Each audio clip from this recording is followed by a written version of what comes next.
سلموا على محمد صدر الأمين مصطفى ما جاء إلا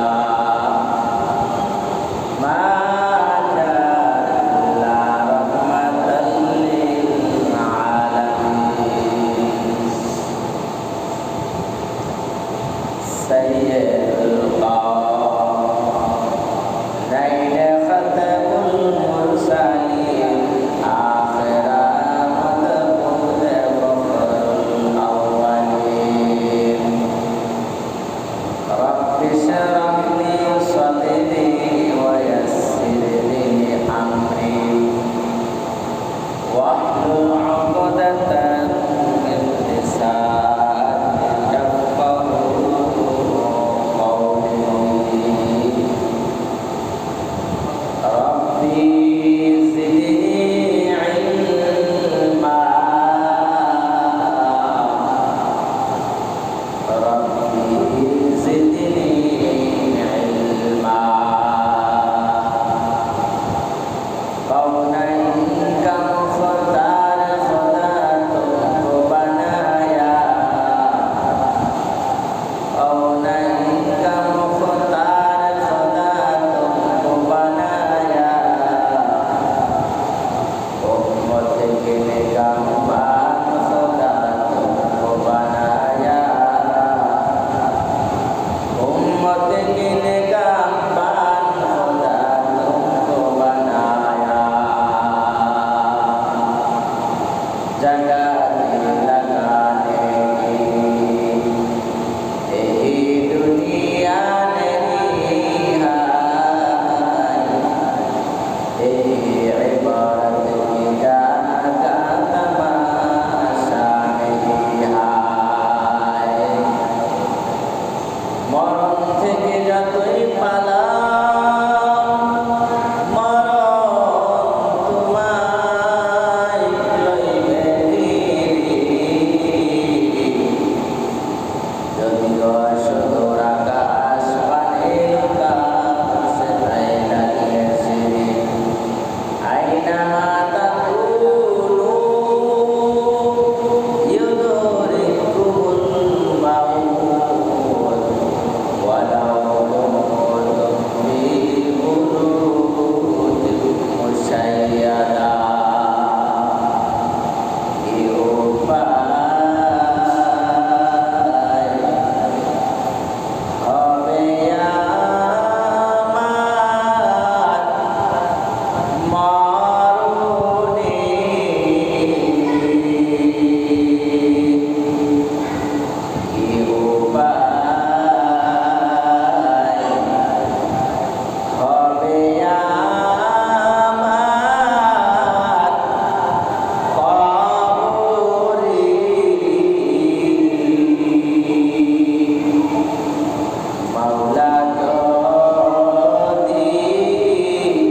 মালিক ডাক দিয়ে বলেন, ওই জান্নাতে যাওয়ার জন্য তুমি ওসিলা তালাশ করো, বাহানা খোঁজ করো।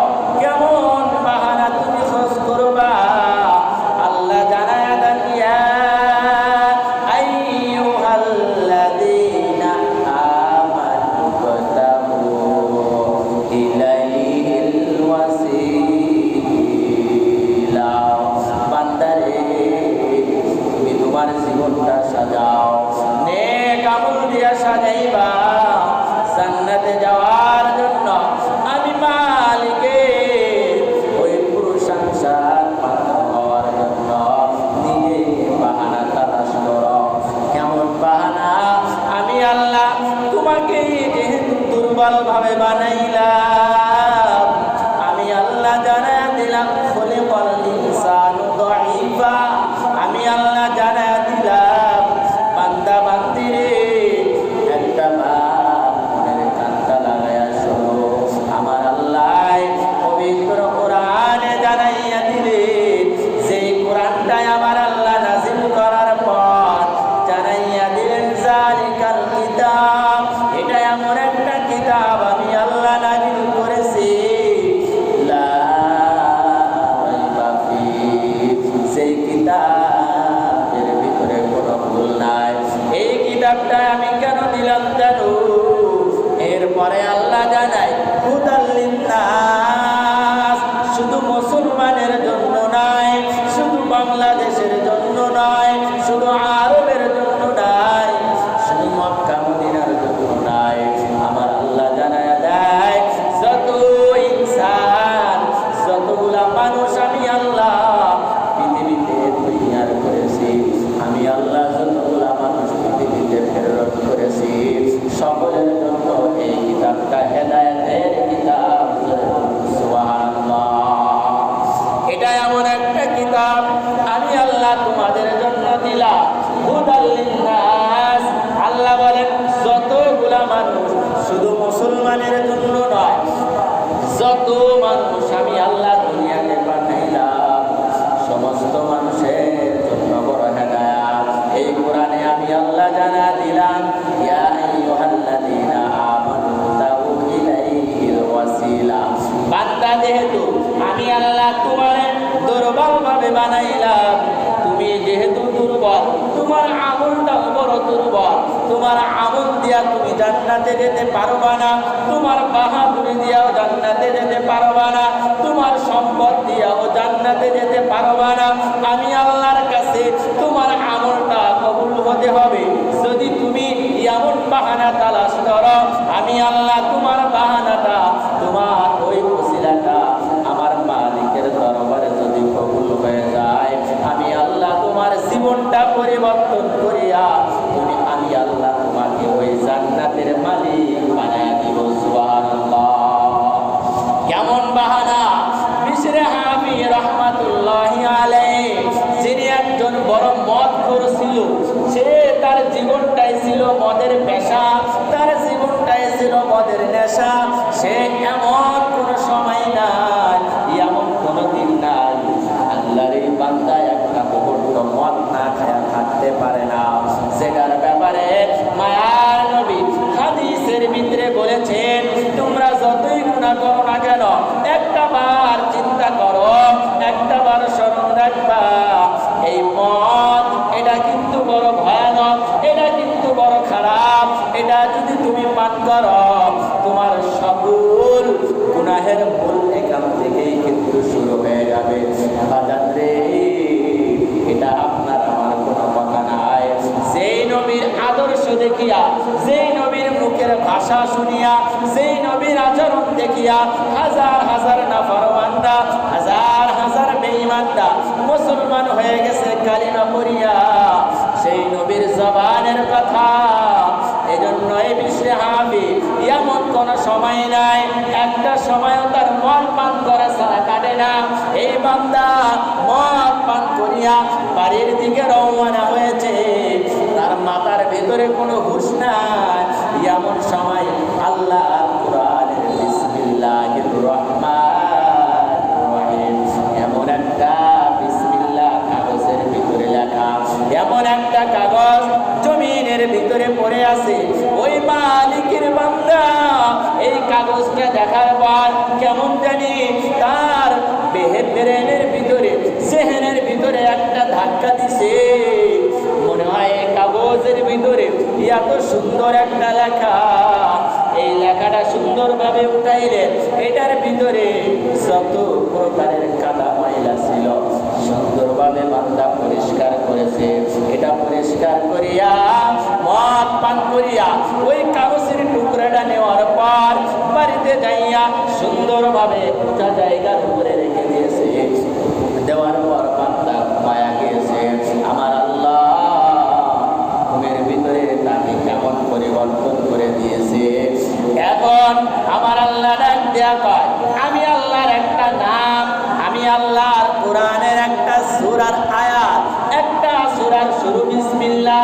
এই বিসমিল্লাহকে সে যেহেতু উঁচা জায়গায় রাখছে, সে যেহেতু আদবের সহিত রাখছে, আমি আল্লাহ তার জীবনের সমস্ত অন্যায়, তার জীবনের সমস্ত পাপ আমি আল্লাহ এই একটা ওসিলায় তার জীবনকে সমস্ত গুনাহ মাফ করিয়া পরিবর্তন করিয়া তাকে শ্রেষ্ঠ আলেম বিশে হাফি রহমাতুল্লাহি আলাইহি বানায়া দিলাম। সুবহানাল্লাহ। যে শ্রেষ্ঠ আলেম আমি আল্লাহ তারে বানায়া দিলাম, তখন দুনিয়ার মধ্যে, এলাকার মধ্যে যত সমস্যায় মানুষ পড়ুক না কেন, তার ভিতরে এমন ভয় আমি আল্লাহ ঢুকা দিয়েছি। এরপর থেকে দুনিয়ার কোনো গুনাহ তার দ্বারা করা সম্ভব হয় নাই, দুনিয়ার কোনো গুনাহ অন্যায় তার দ্বারা সম্ভব হয় নাই। এই জন্যই আল্লাহ তাআলা বলে দিয়েছেন, এ আমার নবীর আশিক, একটা বার তুমি ওসিলা তালাশ করো, তুমি একটা বার বাহানা তালাশ করো। যেহেতু আমি আল্লাহ খুলিকাল ইনসানু দাঈফা, আমি আল্লাহ তোমারে বড় দুর্বল বানাইলাম। তুমি যেহেতু দুর্বল, তোমার আমলটাও কিন্তু হবে দুর্বল। তোমার এই নামাজ দিয়া তুমি জান্নাতে যেতে পারবা না, তোমার রোজা দিয়া তুমি জান্নাতে যেতে পারবা না। তুমি একটা আমল যদি আমি মালিককে খুশি করাইতে পারো, তাহলে তোমার একটা আমল তোমার জীবনকে পরিবর্তন করিয়া আমার মালিক জান্নাতের মেহমান বানাইতে পারে কি পারে না?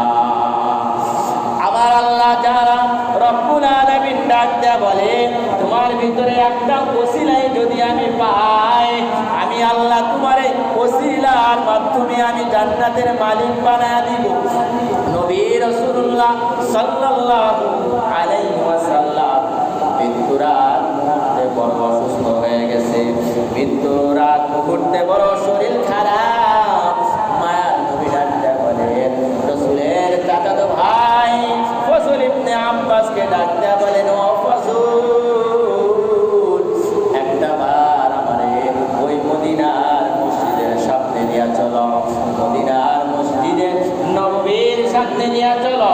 মনে হয় আমি দুনিয়াতে আর থাকতে পারবো না, এই দুনিয়া থেকে বিদায় নিয়ে মনে হয় চলে যাবো রে ফজল, একটা বার মদিনার সামনে নিয়ে চলো, আমার সাহাবায়ে কেরামদের সাথে আমার কিছু কথা।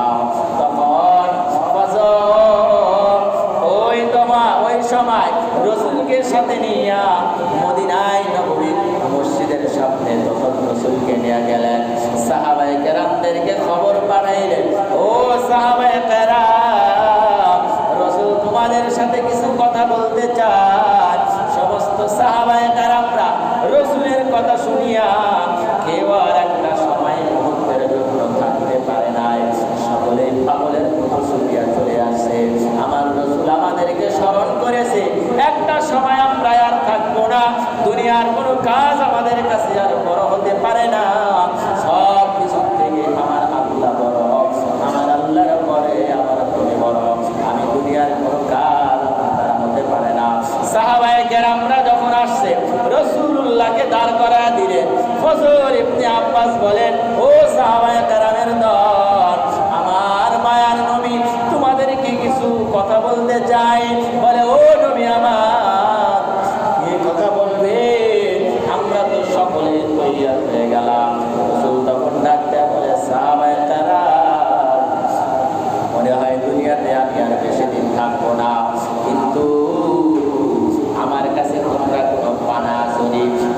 কাছে কোনো লেনদেন তোমাদের আসেনি, কিন্তু কারণ জানোনি কেন সাহাবায়ে কেরাম?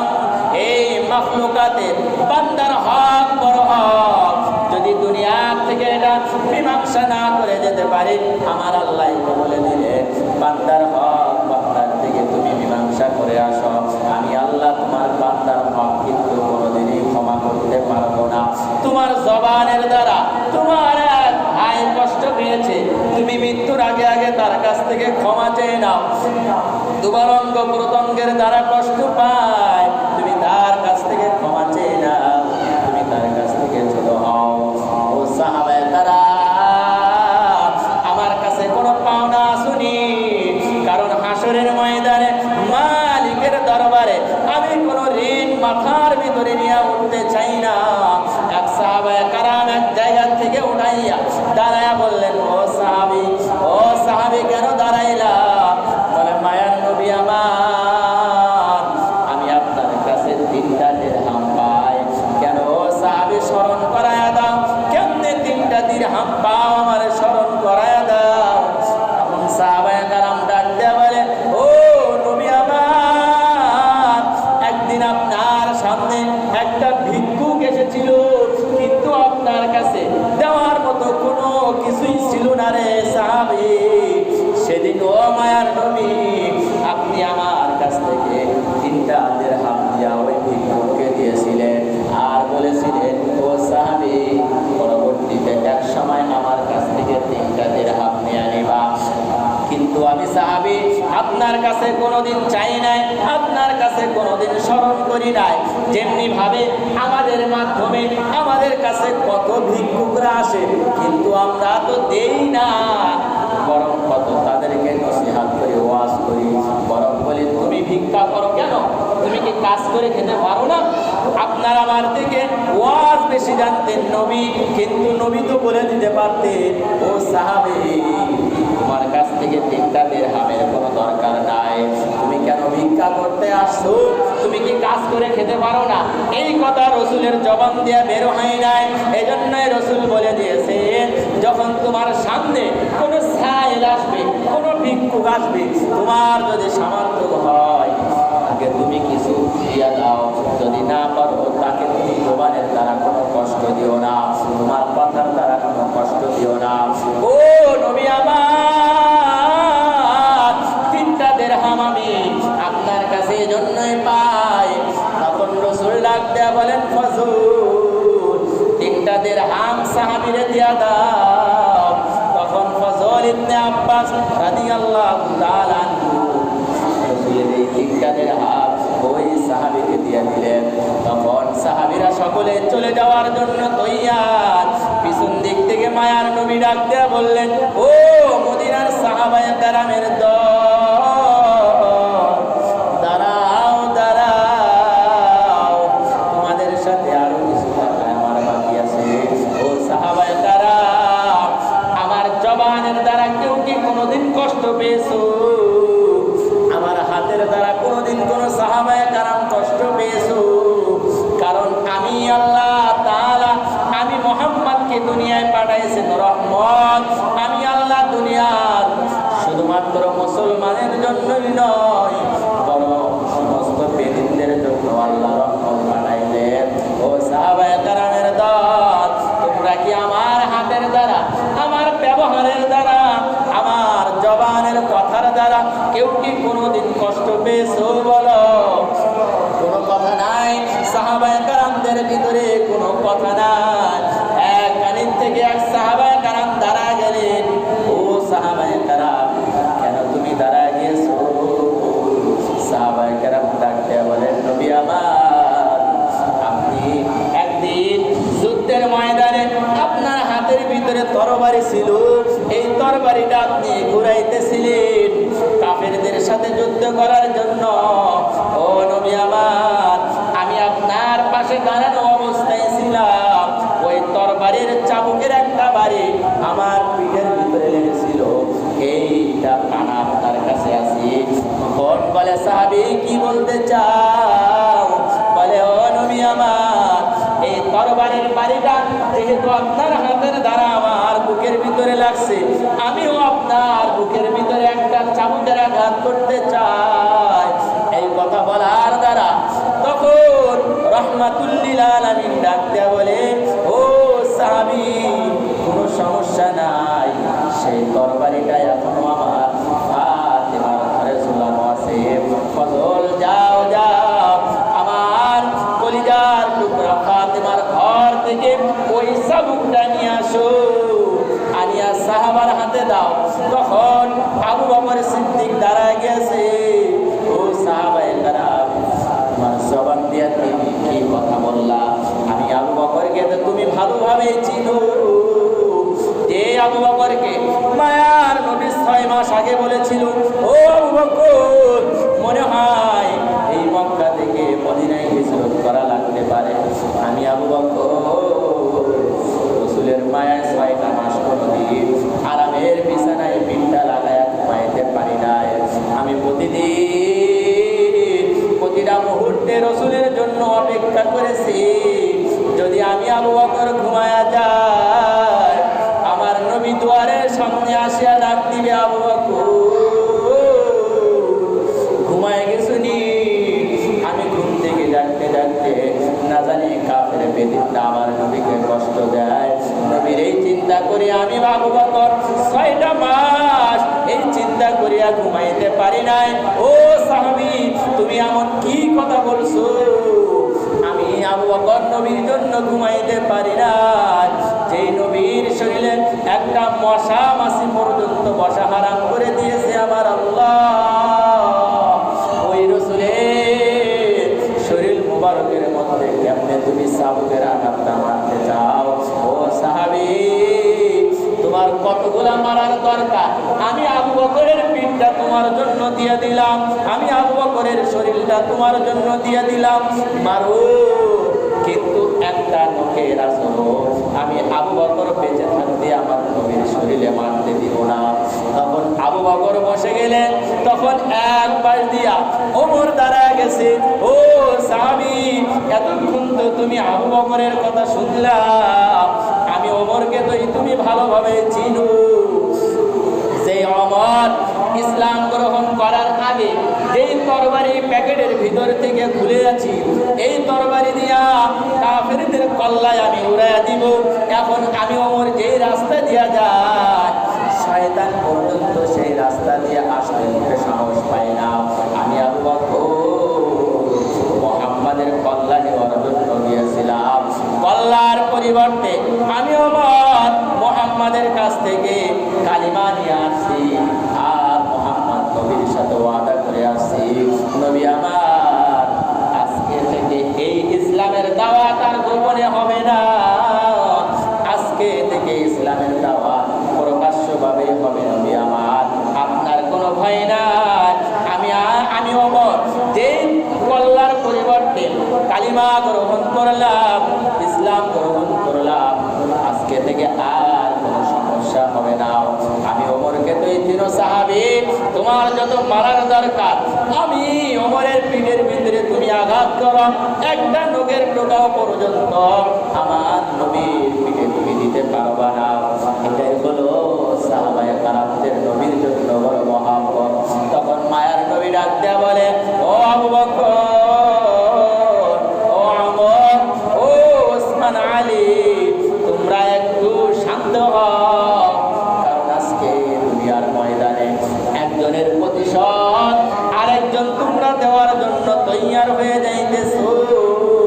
যেদিন হাসরের ময়দান আমার আল্লাহ কায়েম করবে, সেদিন যদি আমার কাঁধের ভিতরে ওই যে বান্দাদের কোনো দায়িত্ব নিয়ে আমি উঠিয়া যাই, আমার জবানের দ্বারা কেউ কষ্ট পেয়ে থাকে, আমার হাতের দ্বারা কেউ কষ্ট পেয়ে থাকে, ও সাহাবীরা তোমরা বলো, সেদিন কি আল্লাহর কাছে তোমরা একজনের হিসাব দিতে পারবা?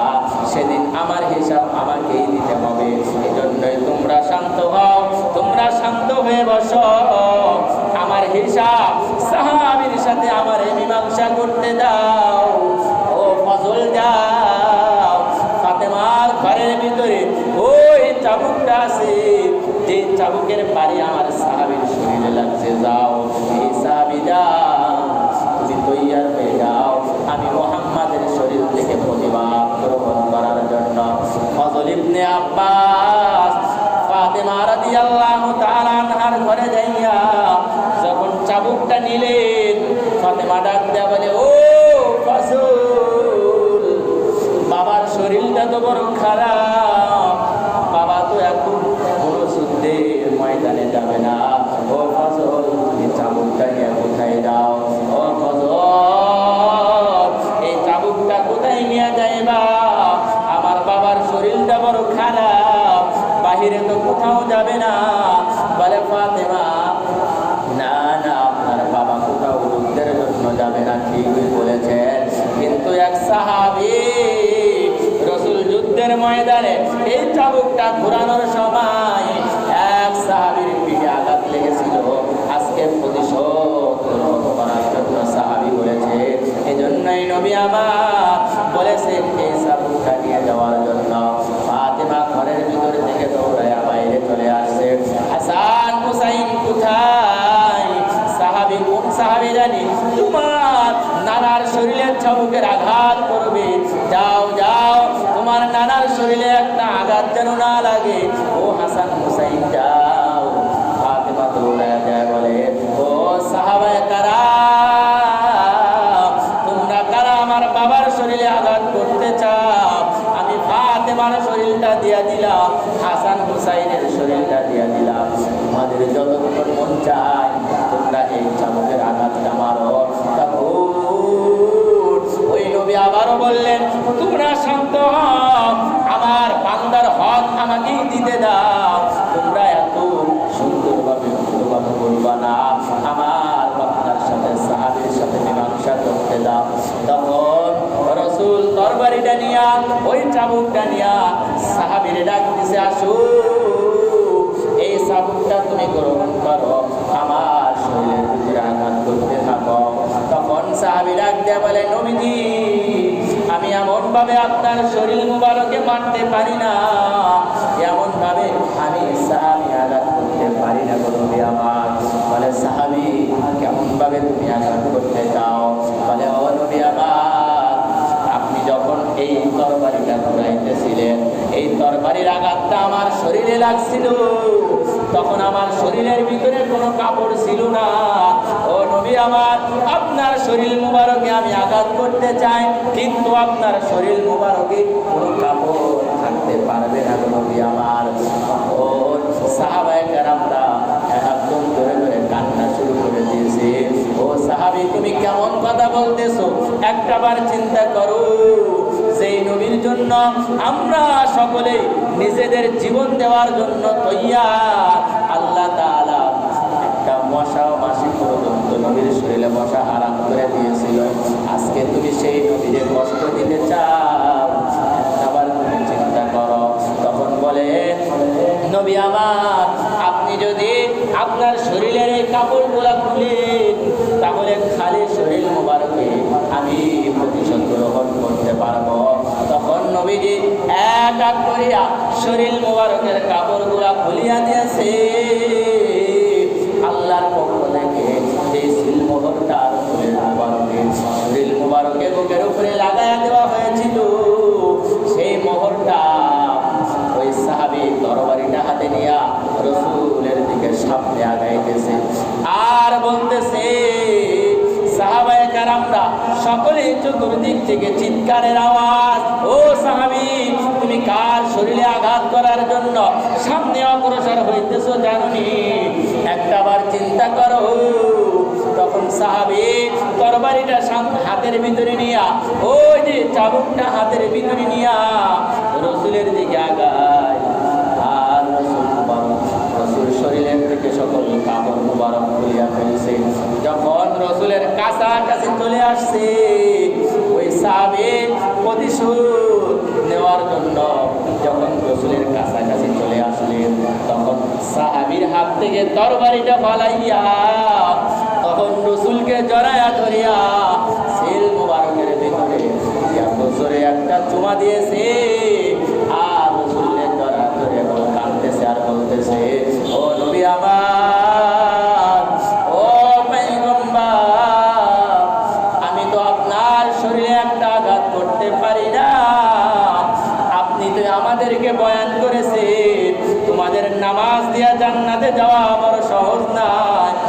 তোমাদের ইবাদত দিয়ে জান্নাতে যাওয়া সহজ নয়।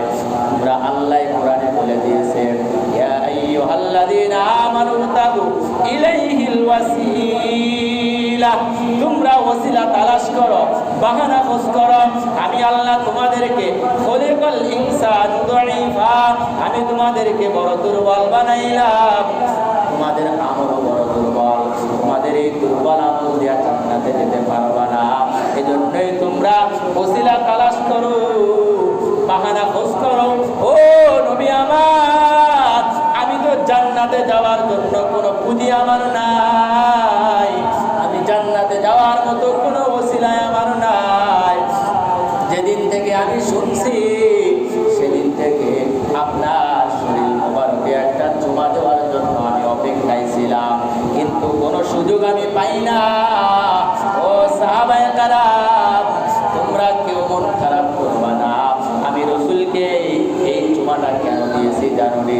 আল্লাহর সামনে দাঁড়াইয়া, আল্লাহর ওই হাসরের ময়দানে দাঁড়াইয়া আল্লাহ আমার যদি জিগায়, সাহাবে তুমি তোমার ওসিলা স্বরূপ, বাহানা স্বরূপ জান্নাতে যাওয়ার জন্য কি নিয়ে আসছো? আমি তখন দাঁড়ায় বলবো, আল্লাহ আমার কোনো আমল জানি না কবুল হয়েছে কিনা। আয় আল্লাহ, আমি আমার জীবনের একটা আমল নিয়ে আসছি, সেই আমলটা কি আল্লাহ জানে। আপনার নবীর শরীর মুবারকে আমি একদিন একটা চুমা দিয়েছিলাম, এই চুমাটা দেওয়ার কারণে জান্নাতে যাওয়ার ওসিলা হয়ে যাবে। মায়ার নবী ডাকতে বলে, সাহাবে এই চুমাটা ওসিলা না, বরং তোমাকে জান্নাতে তো নিয়েই যাবে। তুমি আমারে এত মহব্বত করেছো, বরং জান্নাতে নয়, বরং তুমি আমি নবীর সাথে এক জান্নাতের ভিতরেই থাকবা। সুবহানাল্লাহ। এজন্যই আল্লাহ জানায় দিলেন, ইয়া আইয়ুহাল্লাযীনা আমানু তাবু ইলাইহিল ওয়াসিলা, বান্দা বান্দিরা তোমরা বড় ওসিলা তালাশ করো, বাহানা তালাশ করো। যদি একটা আমল আল্লাহর দরবারে কবুল হয়ে যায়, এই একটা আমলের কারণে কিন্তু তুমি কেমন আমল করবা। আমল করার জন্য তোমাকে তো আগে নেক আমল শিখতে হবে। শেখার জন্য 3 দিনের তাবলীগে যাও, শেখার জন্য চরমনার ময়দানে যাও, শেখার জন্য ইস্তেমার ময়দানে যাও, শেখার জন্য আলেমদের সাথে বড় মহব্বত লাগাও, শেখার জন্য তুমি আলেমদের কাছে ছাত্র হও, নবীর ওয়ারিস যারা তাদের কাছে যাও, তাহলে তোমার জীবনটা তুমি পরিবর্তন করতে পারবা। ওরে নবীর আশিক উম্মতের দল, নিজের জীবনটা পরিবর্তন করো। এজন্যই যদি তুমি তোমার আমলগুলা এক নিয়তে খালেস নিয়তে শুদ্ধ করতে পারো, আমার আল্লাহ জানাইয়া দিলে তোমার আমলটা পরিশুদ্ধ করো। যদি আমি আল্লাহর দরবারে তোমার একটা আমল কবুল হয়ে যায়, আমি আল্লাহ তোমার জীবনের সব গুনাহগুলা মাফ করিয়া আপনার আমার ওই আল্লাহ আপনাকে আমাকে জান্নাতের মেহমান বানাইতে পারে কি পারে না। এজন্যই আমাদের আমলগুলা পরিবর্তন করতে হবে, ঈমানটারে মজবুত বানাইতে হবে। ঈমানটা মজবুত বানানোর দরকার হলে আলেমদের সোহবতে যাও, 3 দিনের বয়ানে যাও, 3 দিনের জামাতে যাও। তুমি মসজিদওয়ালা মুসল্লি হও, মাদ্রাসাওয়ালা মুসল্লি হও, তুমি নামাজি হও, গুনাহ ছাড়নেওয়ালা বান্দা হও। তুমি যদি এমনটা হতে পারো, তোমার ভিতরে শয়তান ওয়াসওয়াসা তোমার ভিতরে দিতে পারবে না, তখন তোমার জীবনটাই তুমি পরিবর্তন করতে পারবা। এজন্যই আল্লাহ রাব্বুল আলামিন সর্বপ্রথম বলে দিলেন, তুমি তোমার জীবনটা পরিশুদ্ধ করো, তোমার ঈমানটা মজবুত করো, তাহলে তুমি আমি আল্লাহর কাছে চাইবা। তুমি আমি আল্লাহর কাছে চাইতে দেরি, তোমার চাওয়াটা আমি আল্লাহ পূরণ করতে দেরি হবে না। কিন্তু আমরা এখন আল্লাহর কাছে চাই, আমাদের চাওয়াটা কবুল না হওয়ার নাম্বার কারণ হলো আল্লাহর রসুল জানায়া দিয়েছে তোমাদের দোয়া কবুল হবে, কিন্তু যদি তোমাদের ভিতরে হারাম থাকে, হারাম খাদ্য থাকে, হারাম খাদ্যর কোনো অংশও থাকে, তাহলে তোমাদের দোয়া কবুল হবে না। তোমাদের ঈমান পরিশুদ্ধ করার জন্য দোয়াকে আমি আল্লাহর কাছে চাওয়ার জন্য যদি করো, তাহলে তোমাদেরকে হালাল খাইতে হবে, হালাল ভোগ করতে হবে, হারামের সাথে সম্পর্ক বন্ধ করতে হবে, হালালের সাথে সম্পর্ক জুড়তে হবে। তাহলে আমি আল্লাহকে পাওয়া, আমি আল্লাহর কাছ থেকে কোনো কিছুই নেওয়া বান্দা বান্দি তোমাদের জন্য বড় সহজ হবে। এজন্যই সর্বপ্রথম আমাদেরকে হারাম ছাড়তে হবে, হারাম ছাড়িয়ে হালাল ধরতে হবে, এরপরে নিজেদেরকে শিখতে হবে, এরপরে শেখা অনুযায়ী আমল করতে হবে। তাহলে আল্লাহ তাআলা যেই কোনো ওসিলা, যেই কোনো বাহানা দিয়া হলেও আপনাকে আমাকে ওই জান্নাতের মালিক আল্লাহ বানায় দিবেন। এজন্য আল্লাহ রাব্বুল আলামিন আমাদের সকলকে আজকে থেকে সকল প্রকারের হারাম যতগুলো আছে, গুনাহ যত আছে, এটার সাথে সম্পর্ক বন্ধ করা, এটার থেকে অনেক দূরে থাকা আমাদেরকে আল্লাহ তাআলা তৌফিক দান করুন। সকলে বলেন আমিন। ওয়া আখিরু দাওয়ানা আলহামদুলিল্লাহি রাব্বিল আলামিন। যারা সুন্নাত পড়ে নাই, যারা এটা সুন্নাত পড়ে